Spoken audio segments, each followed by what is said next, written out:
So I have a number of things I want to talk to you about today. As always, I'm going to give you a little bit of a recap, a very brief summary of what Protandim is. And I do this because I know every elite academy, there are a number of people who are here for the first time who haven't heard this before. And while many of you could turn around and explain it to them, I'm going to take the opportunity to explain it to them for you as a way of bringing you in. And then I'm going to talk about some updates. I'm going to take you back to some things I told you 1 year ago. And I think this updating and the continuity of the story as it evolves, as it unfolds, is very important for us to keep in mind and focus on.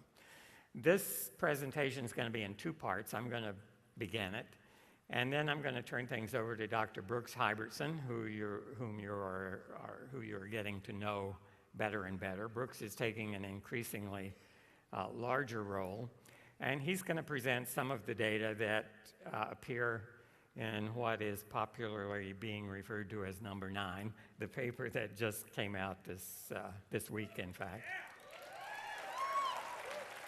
And it has some things that you already are familiar with, some things I've mentioned before, and some new things. So that's what we're going to be covering.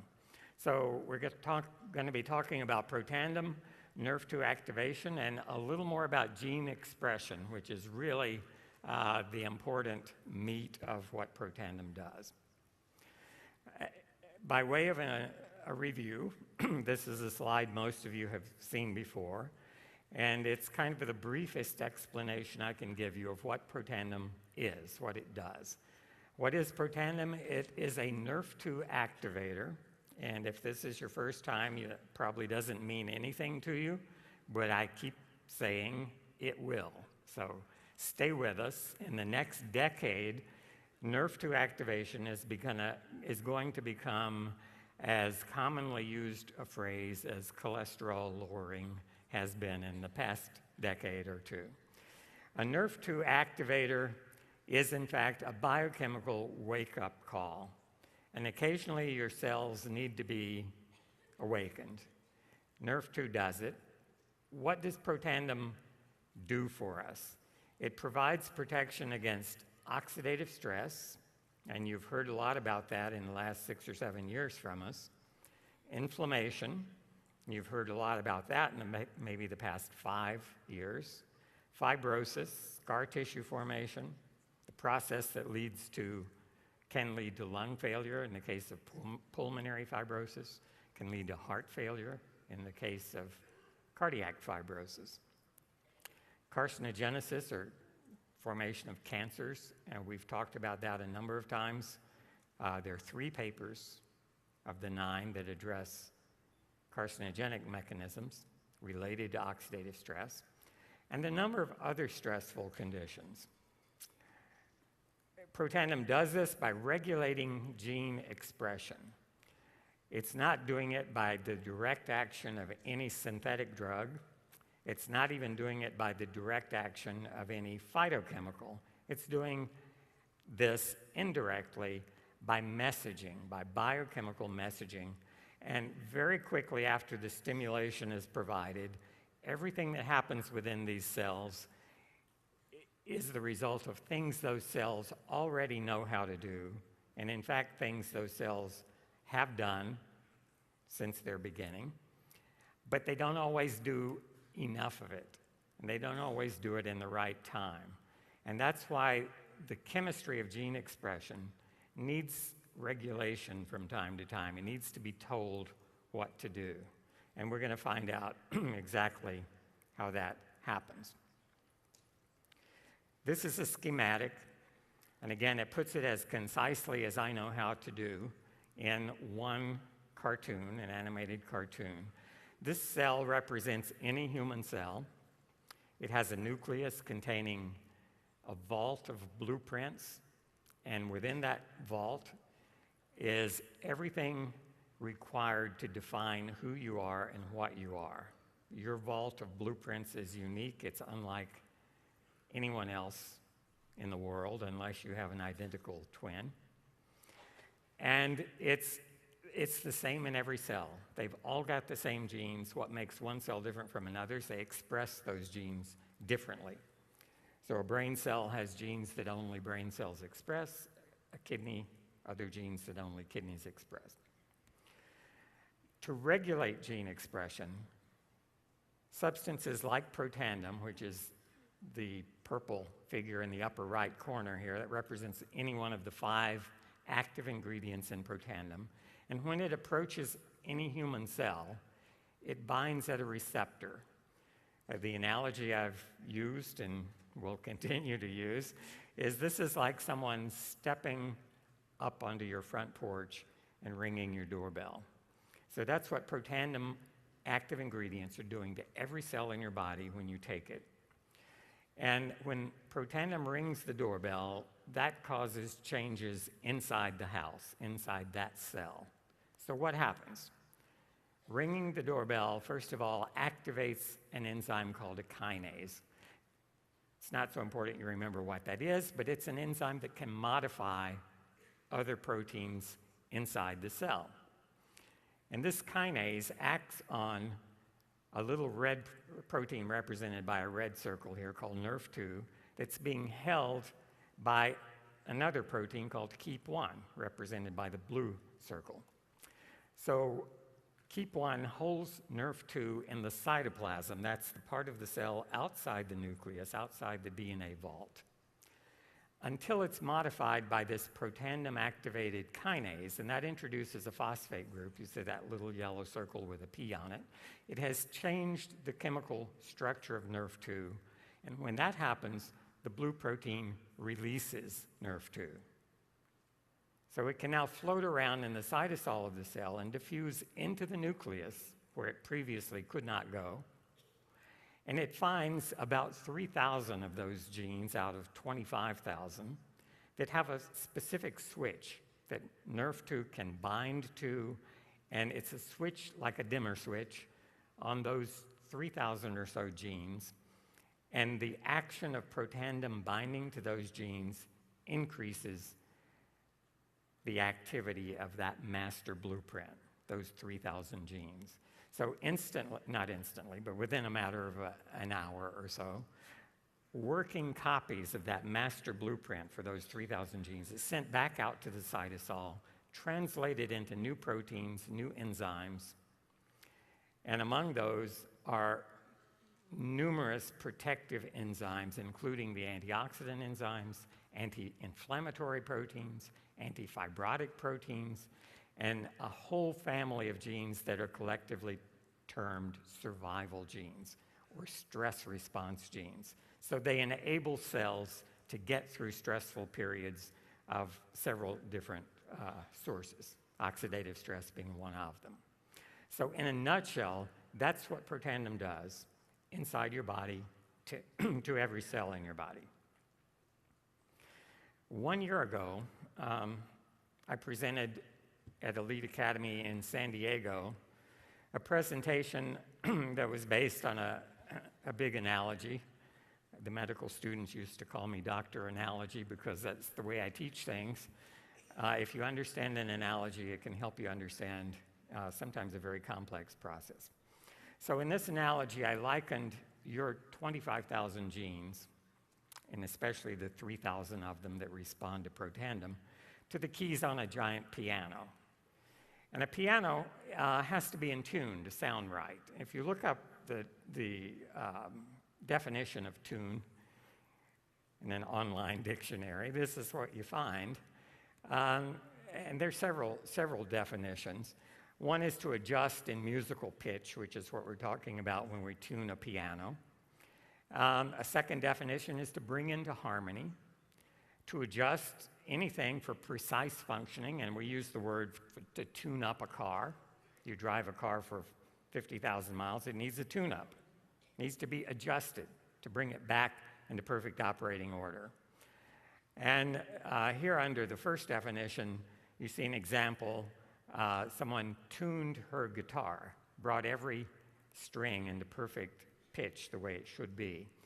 And I predicted a year ago, if you look up the definition of tune in about 10 years, you may see an addition that says, Grandma tuned her genome with Protandim.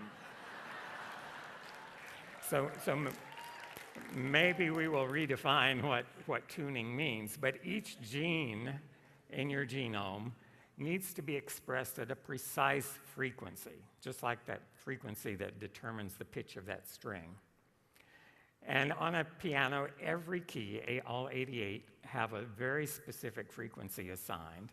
And for proper functioning in a given condition, every gene in your body needs to be expressed at an optimal frequency. They need to be tuned. I showed you this example as well. Suppose Grandma bought a new piano 60 or so years ago, and when she bought it, here we're looking at one octave from low C to middle C. Each of those 13 keys had an assigned frequency, and when the store delivered that piano, it was probably in perfect tune. So you strike middle C, you get that frequency. But if that piano's been sitting in the attic for 40 or 50 years, time takes a toll. Things stretch and shrink, and as we age, that happens to all of us. And after 50 years, you strike those 13 keys, they're not going to be in perfect tune. They're off frequency. And your ear can hear it immediately. If you play a song on that old piano, it's not going to sound great. It needs to be retuned. And that's what Protandim does to this large subset of genes in your body. 3,000 genes are going to be retuned. I showed you this a year ago. This is looking at the expression of about 400 genes that are nerve2 responsive, pretty much selected at random and sorted on the basis of their expression levels. And with 400, you still can't look at individual genes. You've got an enormous amount of data. So we zoom in on that little red box to this slide, which looks at about 60 genes out of really about 3,000 that are affected. And these are from a cell, from a plate full of human cells that have been treated with Protandim. And this is the level of those 60 genes expression when those cells have been in a Protandim-containing solution for about 24 hours. If we take a companion dish, the same cell line, the same cells, grown for 24 hours without Protandim, we can compare how these same 60 genes were expressed. And this is what it looked like in the cells grown without Protandim. And about 2/3 of them have been elevated. Where you see the green bars above the red, those genes have been upregulated. But there's another set of genes, about 1/3 of them, where you see they were highly expressed, big, tall red bars. Those have been downregulated by Protandim. So it's just like tuning a piano. If it's out of tune, it can be either direction. You got to get it right back to where it should be at that precise frequency. This is a rather dramatic presentation of only 60 genes. And the real problem facing us when we know that 3,000 genes are modulated is, what do those genes do? We would love to know for every one of them, why is this gene in your body? How much should it be expressed?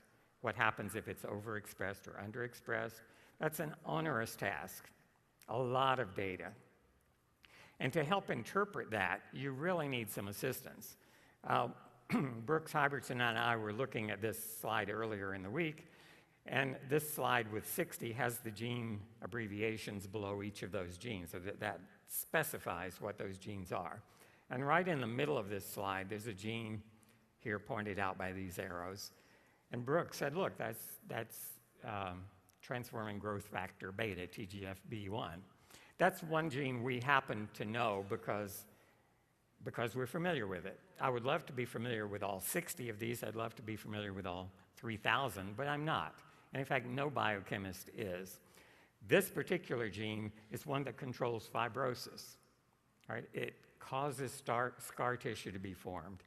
When this gene is overregulated, as it was here prior to Protandim, it can lead to collagen deposition in the heart, in the diaphragm, in the lungs, any internal organ, leading to the ultimate failure of that organ, right? As we get older, this tends to be expressed more. Many diseases of aging have this kind of increased expression of TGF-beta. The other 59, frankly, I didn't have a clue as to what they do because I don't carry that knowledge around in my head. So how can we come to grips with all of this data and interpret it? The paper that came out earlier this week in Molecular Aspects of Medicine goes a long way in solving this dilemma that we faced a year ago. So I want to tell you what has happened in that year and how we have kind of backfilled that information with some useful information to help us interpret exactly what Protandim is doing. There's a company to help deal with this huge volume of information. It's an online company called Ingenuity. The name itself is a play on words because they deal with genes, and they're a very clever company in helping you figure out how to interpret gene expression. And the way this works is you subscribe to this company's services, and you can upload the results of your experiment. That's exactly what we did. So we had plates of Petri dishes, human cells grown in the presence, the absence of Protandim. We did gene array expression, which I described for you. That's how we got all of that data. The question now is, how do we interpret it? And Ingenuity can do it for you because it's a database that is in communication with multiple other databases. Everything that's published in PubMed, Ingenuity knows about. All the genes that have been published in a similar database called GenBank, it knows about. There's a protein database, SwissProt, that it knows about. So it combines myriad databases with an enormous amount of information in each one, and for every one of the 3,000 genes that we send to Ingenuity, it finds those connections. What is this gene? What regulates it?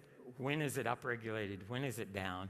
Very importantly, what diseases are known to involve this particular gene? One by one through all 3,000. What pathways does this gene participate in? What are the other genes it communicates with? And here you see, in fact, the first thing it tells us, Ingenuity confirms that the NRF2 pathway is strongly activated by Protandim. So it will tell us pictorially like this, and I don't expect you to read the fine print, but it points out every biochemical pathway that it knows about that has been significantly modified by the treatment, in this case, growing cells with Protandim. And this is the NRF2 pathway, and it's central, and it pops up strongly. And it shows you at the very top things that happen in the extracellular space. One of those things you probably can't read is, it says oxidative stress. And when you come inside the cell, the figure that is right at the center of this thing, in the lower center, is the NRF2 gene itself. And all these other representations are other genes that communicate in this pathway with NRF2. And this diagram continues. This is showing what happens in the nucleus. So when Protandim activates NRF2, it moves from the previous slide into the nucleus, interacts with the DNA. All of these genes are affected. The column of things on the right are antioxidant proteins, which is a small part of what NRF2 does. So this program is telling us a lot of information as to how these genes interact. Another thing it can do is shown here. It's telling us what pathological states, what disease states are going to be affected by the change we saw when these cells were treated with Protandim. And so here are a number of different pathological states are represented by these blue bars. The very highest one, which has a significance level that is about 99.9999, and that goes on for 29s. So it's virtually 100% certain that that state, which is cell division, which is very closely related to cancer, which is a disturbance of how cells divide. The next bar, almost as high, is cancer. So it's saying that these 3,000 genes that you have affected by whatever you did before you sent us the data, tell us that genes involved in cancer are absolutely affected. And that continues. All of these have actually very high significance. Even the lowest blue bar on the right side has a significance of 99.9% certainty that that's involved. And you can't read what these are, but it involves cancer, as I mentioned, pulmonary diseases, respiratory diseases, genetic diseases, inflammatory diseases, neurological diseases, the whole spectrum.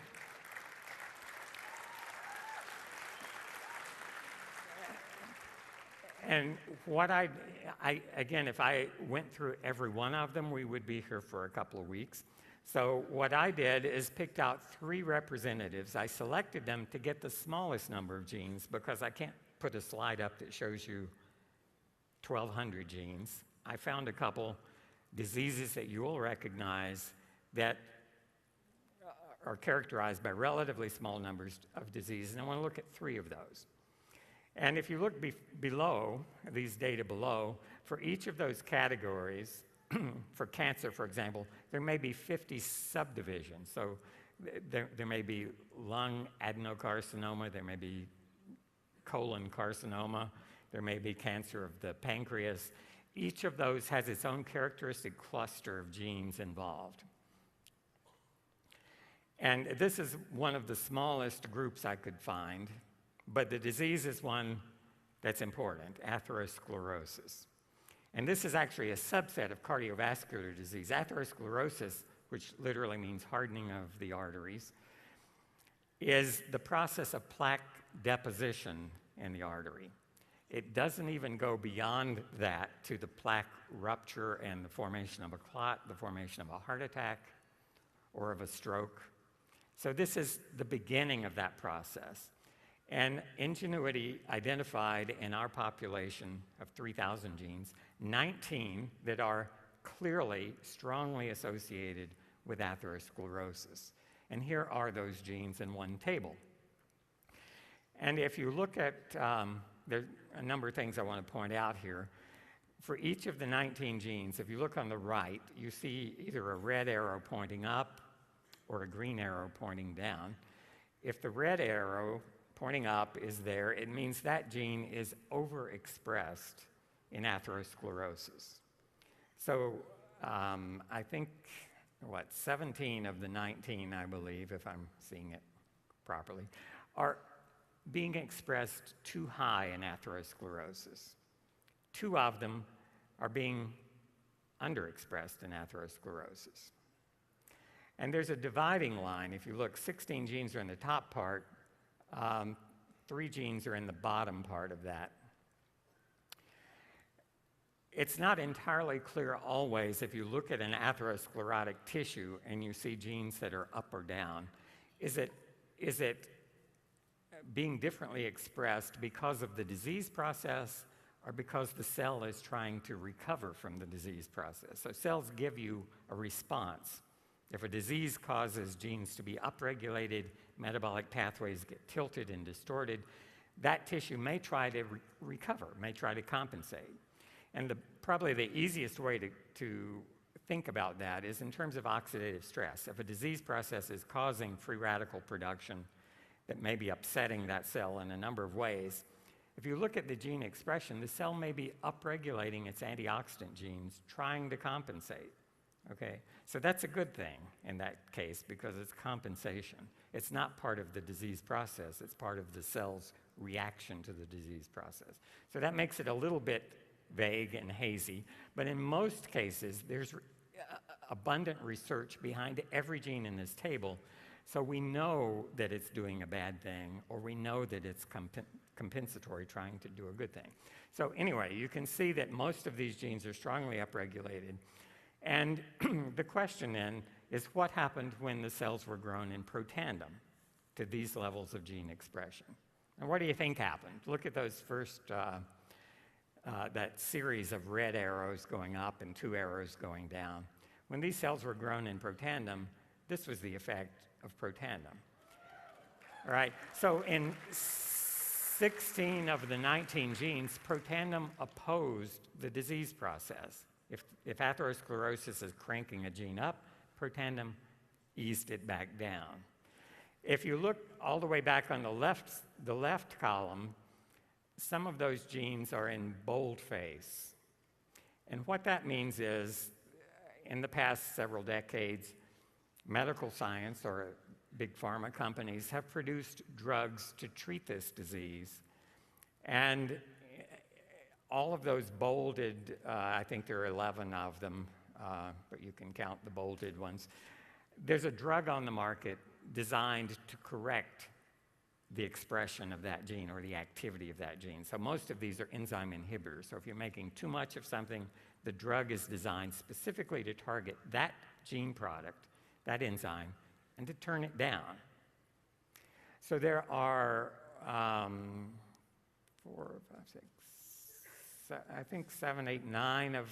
drugs in the top part of that. The ones that have an asterisk, which is all of them in that upper part of the curve, the asterisk means that Protandim does what the drug that's targeted against that gene does. All right?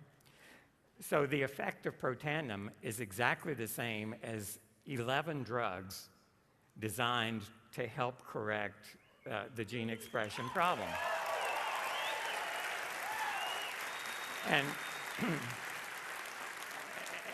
And in addition, a lot of the genes for which there are no drugs out there to correct. And Protandim, again, is antagonizing the disease process, trying to correct it. Another example I want to point out to you, and I have to move quickly. In the bottom 3, there's a gene that is also known as, has an alias. It's also known as COX-2. And you may have heard about that in the news media, not so much recently, but in the last decade or two. A whole family of super drugs appeared probably in the late 80s, in the mid 80s, went into the 90s, that were COX-2 inhibitors, supposed to be a new class, billion-dollar pharma products. And among them was 3 drugs targeted to downregulate this particular gene product. And you see it's upregulated in atherosclerosis. And the assumption was it's a bad gene. It needs to be turned down. So they made drugs to inhibit it. Well, it turned out cyclooxygenase inhibitors increased atherosclerosis. All right? Science got it wrong, and science occasionally gets it wrong. Maybe more pointedly, Big Pharma got it wrong. And the result of that was that 3 COX-2 inhibitors, after being on the market for a number of years, Bextra, Celebrex, and Vioxx, were withdrawn from the market. Again, a good action.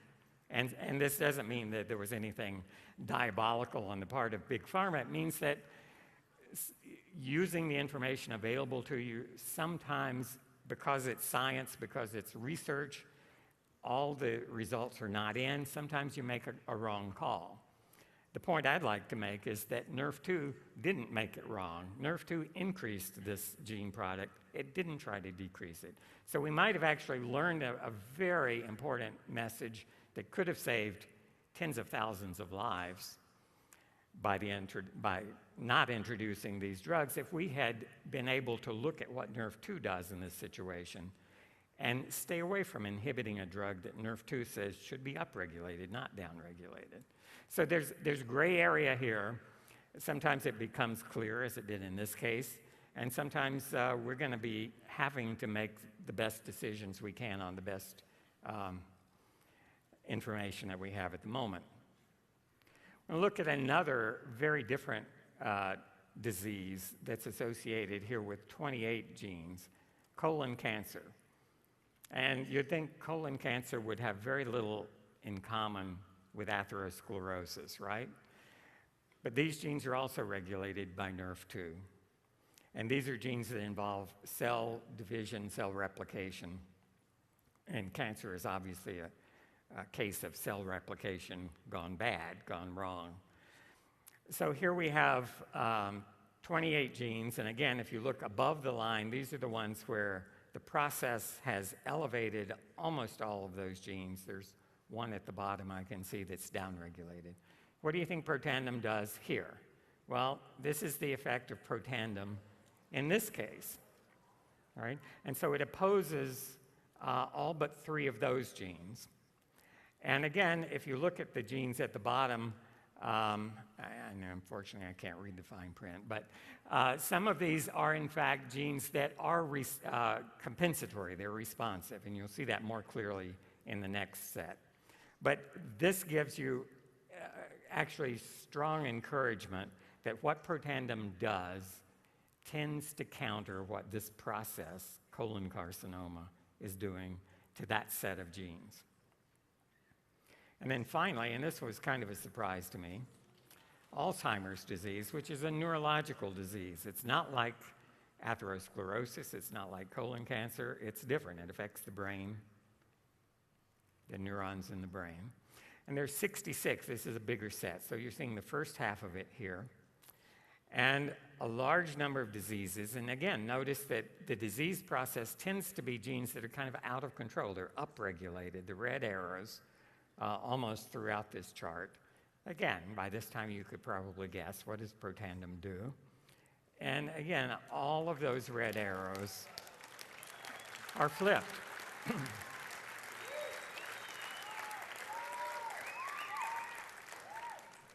And if you look at the rest of this, in the case of Alzheimer's, this category below the line, where Protandim doesn't move things counter to the process, but moves them in the same way as the process. In Alzheimer's disease, a number of the genes in this lower segment of the table are antioxidant genes, so they should be going up. They're going up even in Alzheimer's cells because of the increased oxidative stress. So they're trying to compensate. In that case, Protandim is helping with that compensation. It's boosting it even above where the level is. And the very last gene here is one even all of you should recognize. It's superoxide dismutase, right? And so in the Alzheimer's cells, because they're oxidatively stressed, they're trying to compensate. They're trying to make more SOD. And of course, Protandim causes them to make even more SOD than they're able to compensate. So this is a way, with the help of a very powerful computer analysis program, we're able to look at what Protandim does. I've shown you 3 sets out of maybe 200, and we're going to work our way through most of that data. And we're going to eventually know what virtually all of those 3,000 genes do, which diseases they're associated with. It's not going to be a black box.